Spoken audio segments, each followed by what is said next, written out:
रहस्यमय हवेलीची कहाणी. छोटीशी प्रस्तावना. ही कथा एका जुन्या हवेलीभोवती फिरते जिथे विचित्र घटना घडतात. अनिरुद्ध नावाचा एक तरुण लेखक या हवेलीची कथा लिहिण्यासाठी येतो आणि त्याला विचित्र अनुभव येतात. अनिरुद्धचे मन नेहमीच गूढ कथांकडे आकर्षित झाले आहे. जेव्हा त्याला एका लहान गावात असलेल्या एका प्राचीन हवेलीबद्दल कळले तेव्हा त्याचे लेखक मन उत्सुक झाले. त्याला माहित होते की हा विषय भूतकथेतील हिंदी साठी एक परिपूर्ण विषय असू शकतो. हा वाडा खूप जुना होता आणि स्थानिकांनी सांगितले की रात्रीच्या वेळी तिथे विचित्र आवाज ऐकू येत होते. अनिरुद्ध ठरवतो की तो स्वतः तिथे जाऊन या रहस्यमय जागेबद्दल जाणून घेईल.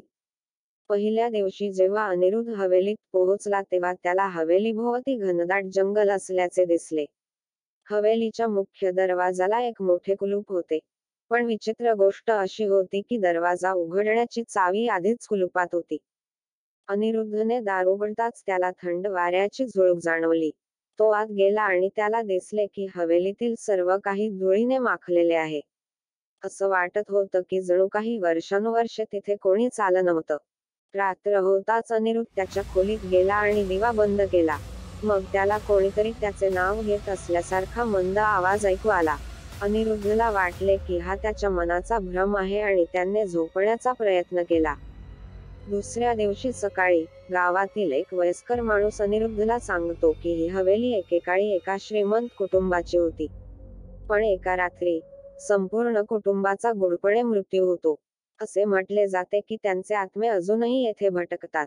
हे ऐकून अनिरुद्धचे हृदय जोरजोरात धडधडू लागले. पण त्याने ठरवले की तो हे रहस्य सोडवेल आणि हिंदीत एक अद्भुत भूतकथा लिहील. रात्र होताच अनिरुद्धने त्याची डायरी आणि पेन उचलला आणि हवेलीचे वेगवेगळे भाग पाहू लागला. त्याने असे नमूद केले की वीज नसतानाही विशिष्ट खोलीतून अनेकदा मंद प्रकाश येत असे.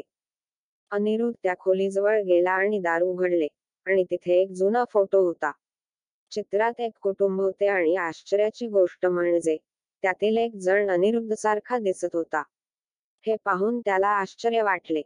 त्या रात्री अनिरुद्धला स्वप्न पडले की तो त्याच कुटुंबाचा भाग आहे. त्याने पाहिले की त्याच्या कुटुंबावर काळी जादू कशी केली गेली आणि त्यांच्या आयुष्यात दुःखद घटना घडल्या.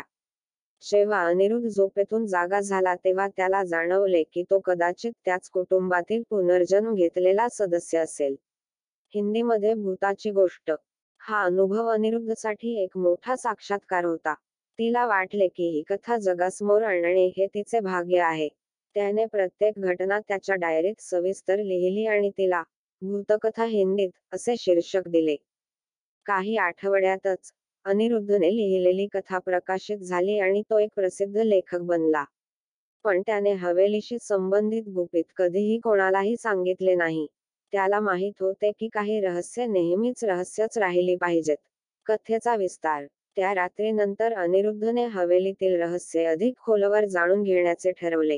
त्याला माहित होते की त्याची ओळख आणि या हवेलीच्या कथेत खोलवर संबंध आहे. त्याने गावातील अधिक लोकांशी बोलायला सुरुवात केली आणि काही जुनी कागदपत्रे शोधायला सुरुवात केली.